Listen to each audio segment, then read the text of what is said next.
الحمد لله الذي نحمده ونستعينه ونستغفره ونؤمن به ونتوكل عليه ونعوذ بالله من شرور أنفسنا ومن سيئات أعمالنا من يهده الله فلا مضل له ومن يضلله فلا هادي له ونشهد أن لا إله إلا الله وحده لا شريك له ونشهد أن محمدا عبده ورسوله أما بعد قال الله تبارك وتعالى في القرآن المجيد والفرقان الحميد أعوذ بالله من الشيطان الرجيم بسم الله الرحمن الرحيم يا أيها الذين آمنوا قوا أنفسكم وأهليكم نارا وقودها الناس والحجارة صدق الله العظيم وهو أصدق القائلين. اسٹیج پہ رونق افروز معزز موقر اساتذہ کرام علماء عظام و سامنے تشریف فرما قابل احترام سامعین کرام و پردہ نشی خواتین، میری مقدس مائیں اور بہنیں، خالق کائنات نے اس کائنات کے اندر بے شمار مخلوقات پیدا کیے ہیں، لیکن من حیث المجموعہ سب سے اشرف اور اعلیٰ مخلوق اللہ رب العزت نے ہم انسانوں کو بنایا ہے، اور اس چیز کو قرآن مقدس میں اللہ رب العزت کئی قسمیں کھا کر بیان فرماتا ہے. اللہ فرماتا ہے والتین والزیتون وطور سینین وهذا البلد الأمين لقد خلقنا الإنسان في أحسن تقويم. کہ اللہ کہتا ہے قسم ہے انجیر کی، قسم ہے زیتون کی، قسم ہے طور سینا کی، اور قسم ہے اس سرزمین یعنی مکہ المکرمہ کی. یہ چار قسمیں کھاتا ہے. کون کھا رہا ہے؟ کوئی نبی کھا رہا ہے، کوئی فرشتہ کھا رہا ہے؟ ہرگز ایسا نہیں، بلکہ اس کائنات کا خالق و مالک یہ چار قسمیں کھا کر کہتا ہے کہ اے انسان، تو اپنے آپ کو معمولی نہ سمجھ، میں تیرا خالق ہوں، مالک ہوں، پروردگار ہوں. تمہاری یقین اور اعتماد کے لیے میں یہ چار قسمیں کھا کے کہتا ہوں کہ لقد خلقنا الانسان فی احسن تقویم، کہ سب سے خوبصورت سانچے میں اے انسان ہم نے تم کو ڈھالا ہے. یعنی سب سے اعلیٰ مخلوق بنائی ہے، سب سے اشرف بنایا ہے اللہ رب العزت. جس طرح ہم انسانوں کو اعلیٰ بنایا ہے، اشرف بنایا ہے، ایسے ہی اللہ نے ہم انسانوں کو بے شمار نعمتوں سے سرفراز بھی فرمایا ہے. اللہ نے ہمیں اتنی اور اس قدر نعمتیں عطا کی ہیں کہ ہم اور آپ اگر اسے شمار کرنا چاہیں تو لا تعد ولا تحصى سا شمار نہیں کر سکتے. میں تمام نعمتوں کو یا بعض نعمتوں کو بتانا نہیں چاہتا. میں صرف ایک نعمت بتانا چاہتا ہوں جو اللہ نے ہمیں اور آپ کو عطا کی ہے، وہ ہے اولاد کی نعمت. یہ اولاد اللہ کی طرف سے عطا کردہ وہ عظیم تحفہ، وہ عظیم انعام ہے کہ ایک انسان صرف اس نعمت کے ملنے پہ صبح سے شام تک، شام سے صبح تک اللہ کے سامنے سر بسجود ہو جائے اور یہ سوچے کہ ہم نے اللہ کا کما حق ہو شکر ادا کر دیا، تب بھی وہ اس نعمت کا حق اور شکر ادا نہیں کر سکتا ہے. اس لیے اللہ نے اگر ہمیں اور آپ کو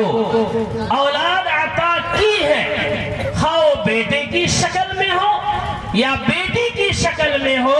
تو اللہ کا باضابطہ شکر ادا کرنا چاہیے. اس لیے کہ یہ اولاد اللہ کی نعمت ہے، یہ اولاد اللہ کا تحفہ ہے، یہ اولاد اللہ کا انعام ہے. لیکن اس بات کو ذہن نشین فرما لیں کہ ہماری اولاد ہمارے لیے نعمت، ہمارے لیے اللہ کا تحفہ، ہمارے لیے اللہ کی جانب سے انعام اسی وقت باقی رہ سکتی ہیں جب ہم اپنی اولاد کی تعلیم اور تربیت، ان کی پرورش اور پرداخت اس نہج سے کریں گے جو نہج قرآن و حدیث نے بیان کیا ہے، اللہ اور اس کے رسول نے بیان کیا. اگر اس حساب سے ہماری تربیت ہوتی ہے، ہماری تعلیم ہوتی ہے، تو پھر ہماری اولاد یہ دنیا میں بھی نعمت ہے اور آخرت میں بھی باعث نجات ہے. اور اگر اس کے خلاف ہماری تعلیم ہے، اس کے خلاف ہماری تربیت ہے، شریعت کے منہج کے خلاف ہم ان کی پرورش کرتے ہیں، تو پھر یاد رکھیں وہ دنیا میں ہمارے لیے باعث ذلت ہے اور آخرت میں ہمارے لیے باعث عذاب ہوں گے. قرآن و حدیث کا نہج کیا ہے؟ میں مختصراً بات کر کے ختم کرتا ہوں کہ قرآن و حدیث کا نہج اولاد کی تعلیم اور تربیت کا کیا ہے؟ وہ یہ ہے کہ ہر انسان، ہر مسلمان اپنی اولاد کی تعلیم اور تربیت اس نہج سے کرے کہ اس کی اولاد جب تک زندہ رہے مومن بن کر زندہ رہے، مسلمان بن کر زندہ رہے، اور جب اس کی موت آئے تو ایمان اور اسلام پر موت آئے. اگر ایسی تعلیم ہے، ایسی تربیت ہے، تو ہم نے اپنی اولاد کا حق ادا کر دیا. اور اگر ایسا نہیں تو ہم نے اپنی اولاد کا حق ادا نہیں کیا. اب چاہے ہم ان کے لیے زمینیں خرید دیں، جائیداد خرید دیں، عالیشان عمارتیں بنا دیں، مہنگی گاڑیاں خرید دیں، لیکن ہماری تعلیم اور تربیت کی بنیاد پہ ہمارے بیٹے اور بیٹیاں اس قابل نہیں کہ جب تک زندہ رہے ایمان پر زندہ رہے، اسلام پر زندہ رہے، اور جب ان کی موت آئے تو ایمان و اسلام پر آئے. اگر ایسی تربیت نہیں ہے اور ہم نے دنیا کی تمام نعمتیں دی تو کان کھول کر سن لے کہ ہم نے اپنی اولاد کا حق ادا نہیں کیا، بلکہ ہم نے ان کا حق مار لیا ہے. اور ہم ایسے مجرم ہیں کہ کل قیامت کے میدان میں اللہ کے دربار میں ہماری تمام نیکیاں دھری کی دھری رہ جائیں گی اگر ہم نے اپنی اولاد کا دینی حق ادا نہ کیا ہوگا. اللہ رب العزت نے حضرت یعقوب علیہ السلام کا وہ واقعہ جو مرنے کے وقت پیش آیا ہماری اور آپ کی تعلیم کے لیے قرآن میں نقل کیا ہے. ذرا سنیں کہ اللہ فرماتا ہے کہ ام کنتم شہداء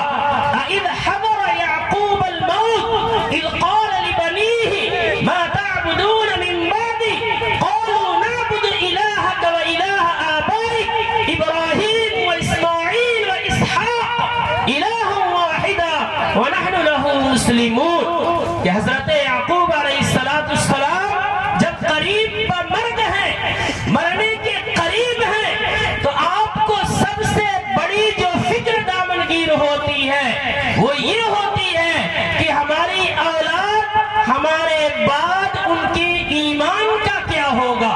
ان کے عقائد کا کیا ہوگا، وہ کس حال میں زندہ رہیں گے۔ اس فکر کو دور کرنے کے لیے اور ہمیں اور آپ کو یہ پیغام دینے کے لیے کہ ایک باپ کی ذمہ داری اصل کیا ہے، والدین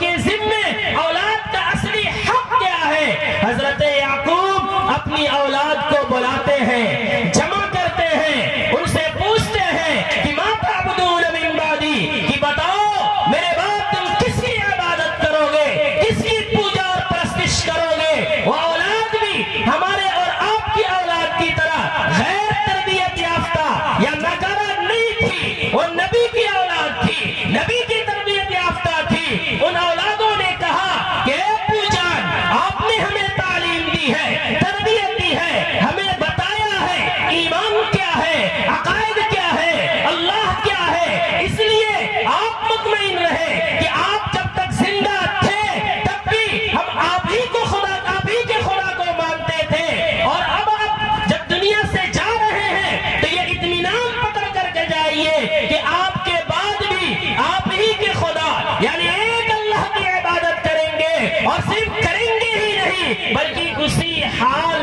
پر ہماری موت بھی آئے گی۔ میرے دوستوں اور بزرگوں، اس لیے ہماری اور آپ کی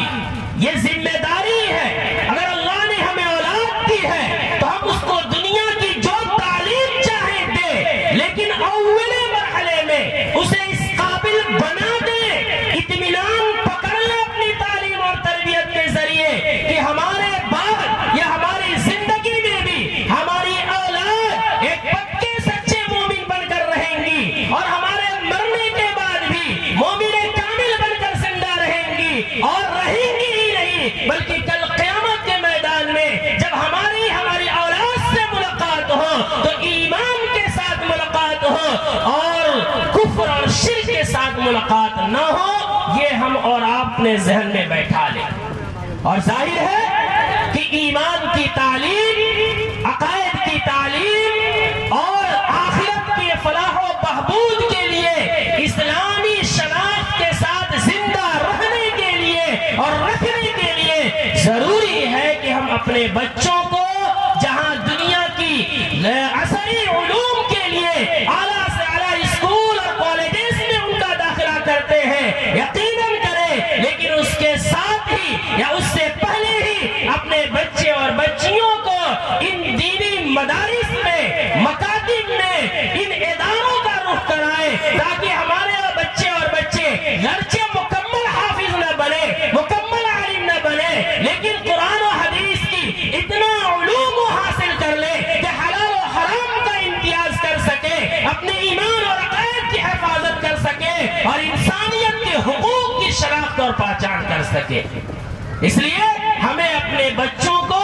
بچیوں کو قرآن و حدیث کی تعلیم کے لیے، ایمان اور عقائد کی شناخت اور پہچان کے لیے ان مدارس کا رخ کرانا چاہیے، اور ان مدارس کا دست و بازو ہمیں بننا چاہیے، ان کی معاونت ہمیں جس قدم پہ بھی ہو، جس مرحلے پہ بھی ہو کرنی چاہیے۔ یاد رکھیے گا، یہ مدارس ہماری وجود کی بقا، اگر ہماری وجود اگر باقی ہے تو ان مدارس کی وجہ سے ہے۔ اگر یہ مدارس جن پر آج ہم بھکتیاں کستے ہیں، جن کا مذاق اڑاتے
تو ہم اور آپ بھی سلامت رہیں گے، ہماری اور آپ کی نسلیں بھی سلامت رہیں گی۔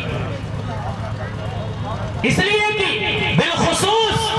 ہمارے اس ملک میں مدارس کا جو سلسلہ ہے، اس کی تاریخ جو ہے، میں 3 منٹ میں بات ختم کرتا ہوں بتا کے، اس کی جو تاریخ ہے، یہ تاریخ جب آپ سنیں گے تو آپ کو مدارس کی عظمت، ان کی اہمیت کا پتہ چل جائے گا۔ جب انگریز 1857 کے اندر شاملی میدان میں مسلمانوں کو شکست دیتا ہے، اور اس کے بعد جب انگریز کا دہلی کے اوپر قبضہ ہوتا ہے، پھر انگریز مسلمانوں سے انتقام کچھ یوں لیتا ہے، آپ تاریخ پڑھیں گے تو جانیں گے کہ چاندنی چوک سے لے کر لال قلعہ تک کوئی ایسا درخت نہیں تھا جہاں مسلمانوں کی لاشیں نہ لٹک رہی ہو۔ اور آپ جائیے وہ تھنا بھون کی آبادی کو دیکھیے، جو اس وقت 38,000 کی مسلم آبادی تھی، لیکن جب 1857 میں مسلمانوں کو شکست ہوتی ہے، اس کے بعد تھنا بھون کا کوئی ایسا درخت نہیں تھا جہاں مسلمانوں کی لاشیں نہ لٹک رہی ہو۔ میرے دوستو، وہ دہلی جو علماء کا منبع اور مرکز تھا، اس کا حال یہ ہو گیا تھا کہ بچے جو گلی کوچوں میں گھوم رہے تھے، ان کے باپ شہید ہو گئے، ان کے دادا شہید ہو گئے، یہ عالم ہو گیا تھا کہ ان کو کھانے پینے کے لقمے بھی میسر نہیں تھے۔ اس موقع کا انگریز فائدہ اٹھاتا ہے اور برطانیہ سے پادریوں کو بلاتا ہے، ایک مشن چلاتا ہے کہ ہم انہی شہداء کے بچوں کو ان کی ماں سے لیں گے، ان کو یہ بات کہیں گے کہ ان بچوں کو ہمارے حوالے کرو، انہیں فری میں کھانا کھلائیں گے، فری میں تعلیم دیں گے، فری میں تربیت دیں گے۔ ان کا مقصد یہ تھا کہ یہ بچے تو شہداء کے ہوں گے، یہ بچے تو مسلمانوں کے ہوں گے، ان کا نام تو اسلامی نام ہوگا، لیکن ان کے رگ و پے میں عیسائیت سرایت کی ہوگی، تاکہ آنے والے سمے میں یہ ہمارے ملک کے پٹھو بنیں گے، ہمارے حکومت کے دست و بازو بنیں گے۔ اور اس مقصد میں وہ کافی حد تک کامیاب ہوتے نظر آ رہے تھے۔ قربان جائیے اس وقت کے علماء پہ کہ انہوں نے سر جوڑ کر بیٹھا اور سوچا کہ ہم ان کے خلاف کون سا زمینی اقدام کریں گے کہ ہم اپنی قوم کے بچوں کی حفاظت کر سکیں گے اور اپنے اس ملک کے لیے مجاہدین تیار کر سکیں گے، لیڈر تیار کر سکیں گے۔ چنانچہ اسی بنیاد پہ 1867 کے اندر مولانا قاسم نانوتوی، رشید احمد گنگوہی جیسے عظیم اکابرین امت نے دارالعلوم دیوبند کا قیام عمل میں لایا، اور اس کی برکت یہ ہوئی کہ دیکھتے دیکھتے چند سالوں میں پورے ملک میں اس قسم کے مدارس کے جال بچھ گئے۔ لہذا آج یہ مدارس اسی عظیم تاریخ کا ایک حصہ ہے، اسی عظیم سلسلے کی ایک کڑی ہے۔ اسی لیے میں نے کہا تھا کہ مدارس کی حفاظت اپنے دین کی ہی صرف حفاظت نہیں ہے، بلکہ اپنے وجود اور بقا کی بھی حفاظت ہے۔ اس لیے مدارس والوں میں اگر کمی ہے تو سنجیدگی سے بتائیں، اگر کوئی غلط کر رہا ہے اس کا اعمال اللہ کے حوالے کیجئے، اور ہمیں اپنے مدارس کا، اپنے بچوں کو تعلیم دلا کر ان کی مالی جانی ہر قسم کا امداد کر کے ان کا سپورٹ کرنا چاہیے، اس لیے کہ لاکھ حالات ہیں، مسائب ہیں۔ جب تک یہ علماء اس ملک میں باحیات ہیں، مدارس اس ملک میں چل رہے ہیں، تب تک انشاءاللہ ہمارے وجود کا کوئی بال بیکا بھی نہیں کر سکتا ہے انشاءاللہ۔ اللہ ہمیں اور آپ کو اپنے علماء سے، مدارس و مکاتب سے اور دین کے جتنے بھی شعبے ہیں ان تمام سے محبت کرنے، معاونت کرنے کی توفیق عطا فرمائے۔ اور یہ ادارہ جو ابھی ہے اپنی زمین پہ قائم ہو رہا ہے، اللہ اسے دینی تعلیم کا ایک بہترین مرکز بنائے اور ایسی مرکزیت عطا فرمائے کہ یہاں سے بچیاں فاضل ہو کے نکلے تو قوم کی، معاشرے کی اصلاح کی فکر کریں اور دین کو فروغ دیں۔ اللہ ہم تمام کو اس پر عمل کی توفیق عطا فرمائے۔ وآخر دعوانا الحمدللہ۔ ماشاءاللہ، جزاک اللہ۔ یہ